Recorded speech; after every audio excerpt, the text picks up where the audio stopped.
வணக்கம். தமிழ் ஃபுட் கார்னர்ல ஒரு லஞ்ச் காம்போ பார்க்க போறோம். இன்னைக்கு எப்பவும் போல இல்லாம ஒரு டிஃபரெண்டா ஒரு லஞ்ச் பண்ணலாம்னு நான் பிளான் பண்ணியிருக்கேன். நல்ல ஸ்பைசியா பச்சை பட்டாணி வச்சு ஒரு புலாவும், அதுக்கு காம்பினேஷனா கிரீமியா கொஞ்சம் மைல்டு ஃபிளேவரோட தயிர் கறியும், அப்புறமா கிறிஸ்பியான வாழைக்காய் சிப்ஸ்.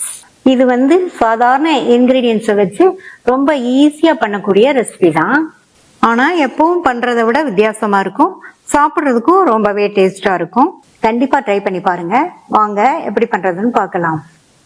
பட்டாணி புலாவ் பண்றதுக்கு ஃபர்ஸ்ட் பாசுமதி அரிசியை ஊற வச்சுக்கலாம்.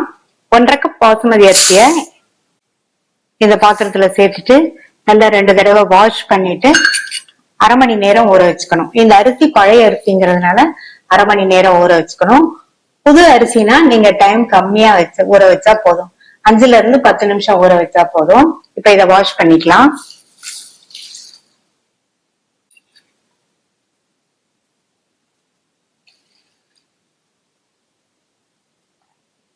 மூடி வச்சிடலாம். அரிசி அரை மணி நேரம் ஊறட்டும்.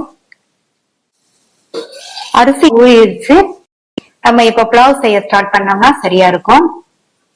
இந்த மிக்ஸி ஜார்ல 8ல இருந்து 10 சின்ன வெங்காயம் சேர்த்துக்கங்க. 6 பச்சை மிளகாய் சேர்க்கிறேன். இந்த புலாவுக்கு பச்சை மிளகாய் காரம் தான்.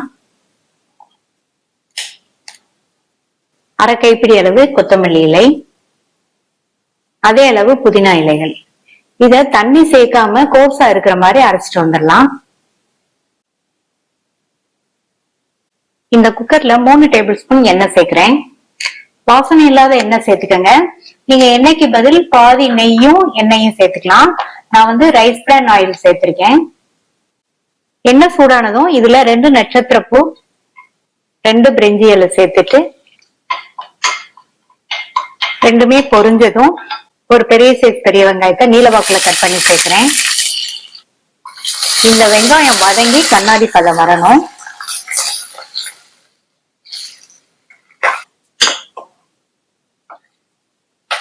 இந்த மாதிரி கண்ணாடி பதம் வந்ததும் இதுல அரை டேபிள் ஸ்பூன் இஞ்சி பூண்டு விழுது, நம்ம அரைச்ச இந்த புதினா மல்லி பச்சை மிளகாய் விழுதையும் சேர்த்துட்டு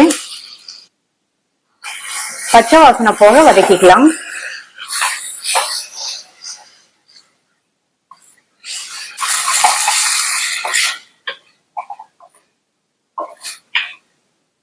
பச்சை வாசனை எல்லாம் போறதுக்கு 2 நிமிஷம் ஆகும். இப்ப பச்சை வாசனை எல்லாம் போயிடுச்சு.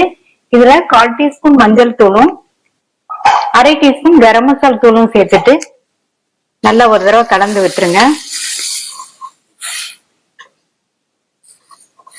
அடுத்து இதுல பச்சை பட்டாணி சேர்த்துக்கலாம். 1.5 கப் அரிசி எடுத்தோம், அதுக்கு 1.5 கப் அளவுக்கு ஃப்ரெஷ்ஷான பச்சை பட்டாணி சேர்க்கிறேன்.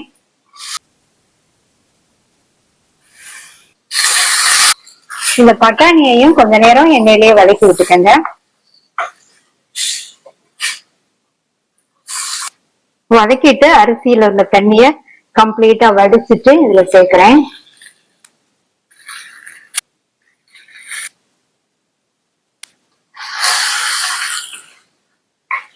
அரிசி சேர்த்துட்டு நல்லா ஒரு தடவை கலந்து விட்டுலாம்.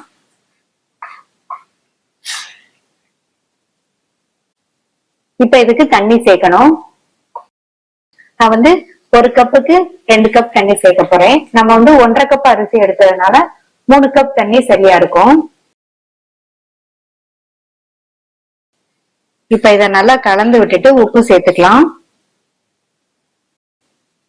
நம்ம சேர்த்திருக்கிற அரிசிக்கும் இந்த பட்டாணி மசாலாவுக்கும் உப்பு சேர்க்கிறேன். இப்ப நல்லா கலந்து விட்டு உப்பு டேஸ்ட் பண்ணி பாருங்க. டேஸ்ட் பண்ணி பார்க்கும்போது உப்பு கொஞ்சம் கூடுதலா இருக்கணும். அது மாதிரி கூடுதலா இருந்ததுன்னா இந்த புலாவ் வெந்து வரும்போது நமக்கு உப்பு கரெக்டா இருக்கும். இப்ப டேஸ்ட் பண்ணி பார்க்கலாம். கொஞ்சம் மட்டும் உப்பு சேர்க்கிறேன். இப்ப இது நல்லா கொதிச்சு வந்ததுக்கு அப்புறமா மூடி போட்டுக்கலாம். இந்த மாதிரி நல்லா கொதிக்கும் போது மூடி போட்டுடலாம்.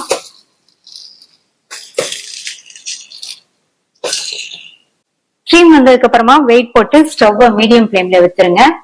ஒரே ஒரு விசில் மட்டும் வரட்டும்.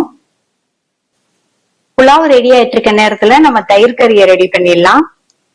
இந்த பேன்ல 1 டேபிள் ஸ்பூன் எண்ணெய் சூடாயிடுச்சு. இதுல அரை டீஸ்பூன் சீரகம், சீரகம் பொரிஞ்சதும் கொஞ்சமா கருவேப்பிலை இலைகள் சேர்த்துக்கலாம். ஒரு 1/4 கப் அளவுக்கு பொடியா கட் பண்ண வெங்காயம்,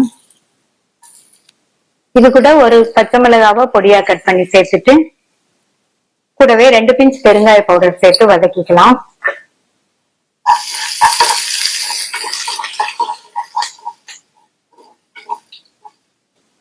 வெங்காயம் லைட்டா வதங்கினதும் இதுல 1/2 டீஸ்பூன் அளவுக்கு இஞ்சி பூண்டு பேஸ்ட், இதையும் லைட்டா வதக்கிட்டு ஒரு சின்ன தக்காளிய பொடி பொடியா கட் பண்ணி சேர்க்கிறேன்.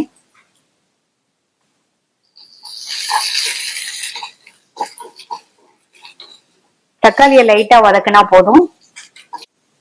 இதுல 1/4 டீஸ்பூன்ல பாதி மஞ்சள் தூளும், 1/2 டீஸ்பூன் மிளகாய் தூள், கொஞ்சமா 1/4 டீஸ்பூன் கொத்தமல்லி தூள், 1/4 டீஸ்பூன் கரம் மசாலா தூள், இந்த கறிக்கு தேவையான அளவு உப்பு சேர்த்து நல்லா வதக்கிடுங்க.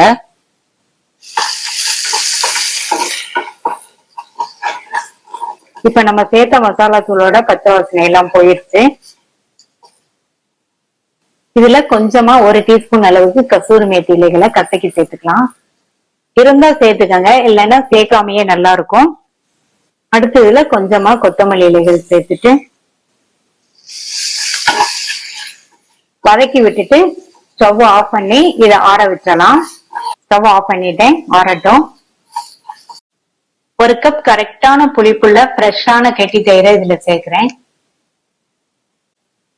நல்லா கட்டி இல்லாம மிக்ஸ் பண்ணிருங்க.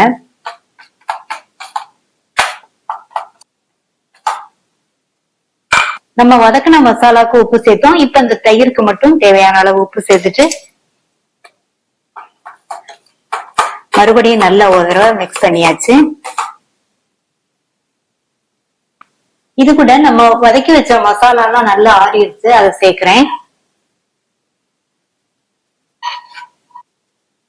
நல்லா கலந்துருங்க.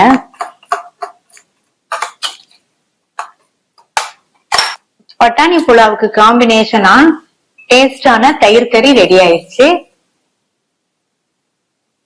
கார்னிஷிங்க்கு கொஞ்சமா பொடியா கட் பண்ண தக்காளியும் கொத்தமல்லி இலையும் சேர்க்கிறேன்.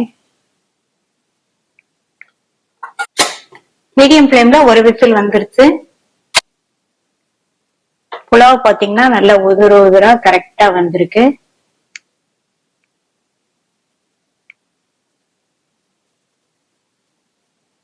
இதுல 1/2 டேபிள் ஸ்பூன் நெய் சேர்க்கிறேன். இந்த நெய் ஆப்ஷனல் தான், விருப்பப்பட்டா சேர்த்துக்கங்க, இல்லைன்னா சேர்க்காமையே நல்லா இருக்கும். பொடியா கட் பண்ண கொத்தமல்லி இலைகள் கொஞ்சம் சேர்த்துடலாம். இப்ப நல்லா மிக்ஸ் பண்ணி விட்டுறலாம். நல்லா சூப்பரா உதிர உதிரா சுவையான பச்சை பட்டாணி புலாவ் ரெடி ஆயிடுச்சு. வாழைக்காய் சிப்ஸ் பண்றதுக்கு 2 வாழைக்காய் எடுத்து வச்சிருக்கேன். இந்த வாழைக்கால உள்ள மேல் தோலை சீவிட்டு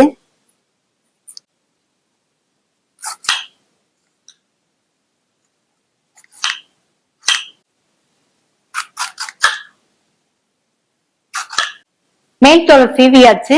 இதனுடைய காம்பு பகுதியும் இந்த சைடு நுனி பகுதியையும் கட் பண்ணிட்டு இப்ப இத வந்து சிப்ஸா சீவிக்கலாம்.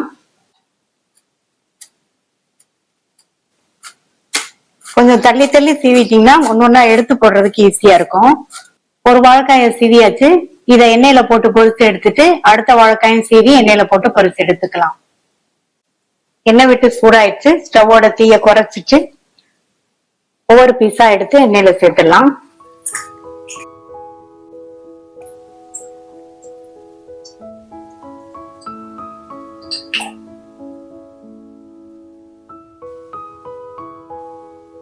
ஸ்டவோட தீய குறைச்சிட்டு சிப்ஸ சேர்த்தோம். இப்ப கொஞ்சம் கூட்டிக்கங்க.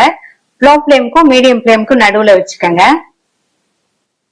இந்த மாதிரி பெரட்டி பெரட்டி விட்டு எண்ணெயோட சத்தம்லாம் அடங்கினதுக்கு அப்புறமா எடுத்துடலாம். கொஞ்சம் கொஞ்சமா போட்டு பொரிச்சு எடுத்தோம்னா நமக்கு தனித்தனி சிப்ஸா கிடைக்கும். மொத்தமா எல்லாத்தையும் போட்டிட்டா சிப்ஸ் வந்து ஒன்னோட ஒண்ணு ஒட்டிக்கும்.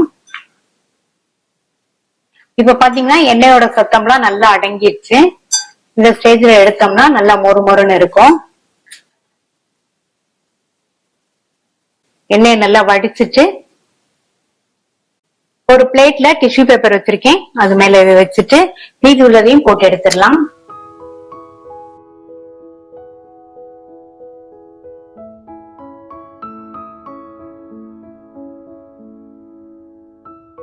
எல்லா சிப்ஸையும் பொரிச்சதுக்கு அப்புறமா மிக்சிங் பவுலுக்கு மாத்தி வச்சிருக்கேன். இந்த சிப்ஸ்ல சேர்க்கறதுக்கு இந்த குட்டி பவுல்ல 1/2 டீஸ்பூன் மிளகாத்தூளும் கொஞ்சமா டேபிள் சால்ட்டும் சேர்த்து இதை நல்லா ஒண்ணா மிக்ஸ் பண்ணிக்கலாம். இந்த மாதிரி உப்பு மிளகாப்பொடியை ஃபர்ஸ்ட் நம்ம மிக்ஸ் பண்ணிட்டு சிப்ஸ்ல சேர்த்தோம்னா எல்லா சிப்ஸ்லயும் ஒண்ணு போல உப்பு காரம் பிடிக்கும். இத கொஞ்சம் கொஞ்சமா சேர்த்து குலுக்கி விட்டுக்கலாம்.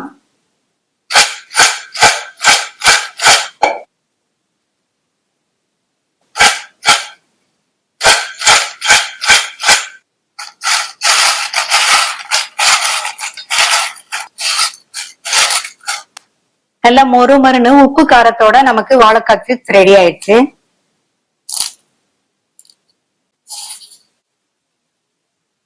இதை ஒரு தடவை நீங்க ட்ரை பண்ணீங்கன்னா உங்களுடைய யூஸ்வல் லஞ்ச் காம்போல ரெகுலரா ட்ரை பண்ற அளவுக்கு ரொம்ப நல்லா இருக்கும். கண்டிப்பா ட்ரை பண்ணி பாருங்க. ட்ரை பண்ணி பார்த்துட்டு உங்க கமெண்ட்ஸை சொல்லுங்க. இது வரைக்கும் தமிழ் ஃபுட் கார்னர் சேனலை சப்ஸ்கிரைப் பண்ணாதவங்க சப்ஸ்கிரைப் பண்ணிக்கங்க. தேங்க்யூ.